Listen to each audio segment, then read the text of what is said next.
They say building a habit takes 21 days. I say that's wishful thinking. Because a habit isn't a checklist, it's a ghost, a phantom that follows you through time, woven into your mornings, your silences, your boredom, your pain. You build a habit like you build a house, one brick, then another, until the structure feels familiar. But breaking one? That's demolition. That's standing in front of what you've built with your own time and burning it down. Let me tell you a story. In 1984, a man named Charles spent 12 years smoking a pack a day. He said he would quit. His daughter begged him, but he lit another cigarette, then another, until he coughed blood into the bathroom sink. That night, he stood in the cold and threw every pack in the trash. The next morning, he woke up shaking. That wasn't addiction, that was memory. His body wasn't missing nicotine, it was missing a routine. And here's the key. Habits are not actions, they are rituals of identity. You don't quit smoking, you quit being the smoker. You don't stop lying, you kill the part of yourself that fears the truth. There's a quote from James Clear's Atomic Habits. He says, "Every action you take is a vote for the type of person you wish to become." So when you break a habit, you're committing treason against yourself. And that is why it hurts more than building one. Let's talk about building. Building is future-facing. It has momentum. It allows grace. One mistake, you can try again tomorrow. But breaking? Breaking is war. Because the moment you say, "I won't do this anymore," your brain screams back, "But who will you be without it?" I once met a man who bit his nails since childhood. He became a surgeon. One day, an old patient looked at his hands and said, "If you can't control your own fingers, why should I trust them to fix my body?"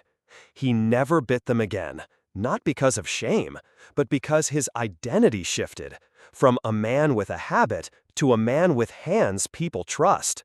He didn't change his behavior, he rewrote his story. Breaking a habit doesn't happen in the moment you stop. It happens in the moment you stop justifying. Because we justify bad habits like they're old friends. "I've been through a lot. It helps me cope. It's just who I am." No, it's who you were before you decided to become better.